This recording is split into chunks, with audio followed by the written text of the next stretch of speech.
Hi friends, welcome back to our channel. நம்ம சேனலை subscribe பண்ணாதவங்க சப்ஸ்கிரைப் பண்ணிக்கோங்க. மறக்காமல் லைக் பண்ணி சப்போர்ட் பண்ணுங்கள். நாளைக்கான ப்ரோமோவில் என்ன நடக்குது பார்த்தீங்கன்னா, கார்த்திக் கீதாவை கூப்பிட்டு போய்ட்டு ஹாஸ்பிட்டலில் அட்மிட் பண்ணிடுவாங்க. டாக்டர்ஸும் ட்ரீட்மெண்ட் கொடுத்துருவாங்க. அவங்க மயக்கத்தில் இருக்காங்கன்னு வந்து கார்த்திகிட்ட சொல்லுவாங்க. கார்த்திக்கும் பார்த்தீங்கன்னா தீபா நினச்சிட்டு கீதாவை பார்த்து ஃபீல் பண்ணிட்டு வெளியே போய் வெயிட் பண்ணிட்டு இருப்பாங்க. இங்கே கீதாவுக்கு பார்த்தீங்கன்னா மயக்கம் தெளியும். அப்போ அவங்களுக்கு வந்து ஒரு கனவு மாதிரி வரும். ஒரு பெரிய ஆஃபீஸில் அவங்க எம்டியாக இருக்கிற மாதிரி அங்கே இருக்க கிளைண்ட்ஸ் எல்லாரையுமே கூப்பிட்டு வச்சு மீட்டிங் பண்ணிட்டு இருக்க மாதிரி அதெல்லாம் ஞாபகத்தில் வந்து அப்படியே கண் முழிச்சு எழுந்திருப்பாங்க.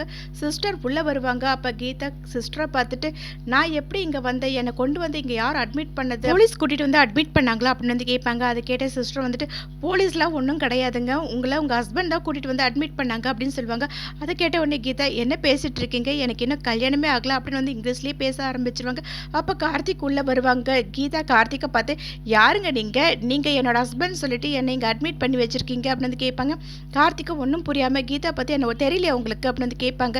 அப்போ கீதாவும் எனக்கு ஒன்றும் தெரியல அப்படின்வாங்க. அப்போ சிஸ்டர் வந்து கார்த்திக்கிட்ட இவங்களுக்கு அடிப்பட்டதில் மெமரி லாஸ் ஆகிடுச்சின்னு நினைக்கிறேன், அதான் ஹஸ்பண்ட் நான் உங்களையே யாருன்னு தெரியலன்னு சொல்கிறாங்க அப்படின்வாங்க. அப்போ கார்த்திக் கீதா பார்த்து, என்னாச்சு உங்களுக்கு, ஏன் யாரோ மாதிரி பேசிகிட்டு இருக்கீங்க அப்படின்னு வந்து கேட்பாங்க. அதை கேட்ட கீதாவும், நான் யாரோ மாதிரிலாம் பேசவே இல்லை, உங்களுக்கு தான் என்னமோ ஆயிடுச்சு அப்படின்வாங்க. அப்போ கார்த்திக் வந்து, இல்லைங்க நீங்கள் தீபா தானே அப்படின்வாங்க. உடனே கீதா வந்துட்டு, உங்களுக்கு என்னை பற்றி யாருன்றது தெரியுமா, நீங்கள் பாட்டுன்னு வந்து ஏதோ வந்து பேசிகிட்டு இருக்கீங்க, சரி அதெல்லாம் விடுங்க, உங்களோட அக்கௌண்ட் டீட்டெயில்ஸ் கொடுங்க, நீங்கள் ஹாஸ்பிட்டலுக்கு இப்போ கட்டின பணம் எல்லாத்தையுமே நான் உங்களுக்கு சென்ட் பண்ணிடுறேன், அதை விட அதிகமாகவும் உங்களுக்கு பணத்தை நான் கொடுக்குறேன் அப்படின்னு வந்து சொல்லிட்டு இருப்பாங்க. கார்த்திக் ஒன்றும் புரியாமல் பார்த்துட்டு இருப்பாங்க. அப்போ கீதா வந்து கார்த்திக் பார்த்து, அது சரி நீங்கள் எதுக்காக என்னோட ஹஸ்பண்ட் சொல்லி என்னை இங்கே அட்மிட் பண்ணீங்க அப்படின்னு வந்து கேட்பாங்க. அப்படியே கார்த்திக் பார்த்துட்டே இருக்கும்போது கீதாவும், சரி நானே புரிஞ்சுக்கிறேன், ஏன்னா அப்படி சொன்னாதான் மேற்கொண்டு எந்த ஒரு என்கொயரியும் கிடையாமல் இங்கே அட்மிஷன் எல்லாமே போடுவாங்க, இல்லைன்னா நீங்கள் யார், இவங்களுக்கு நீங்கள் என்ன வேணும்ன்ட்டு 1000 கொஸ்டின் கேட்டு உங்களை தேவையில்லாமல் பிரச்சனையில் மாட்டியிருப்பாங்க. நம்ம ஊரில் பொண்டாட்டின்னு மட்டும் சொல்லியிருந்தாங்கன்னு வச்சுக்கோங்களேன், அடுத்து எந்த ஒரு கேள்வியும் கேட்க மாட்டாங்க, ஈஸியாக அட்மிஷன் போட்டுட்டு ட்ரீட்மெண்ட் கொடுக்க ஆரம்பிச்சிருவாங்க.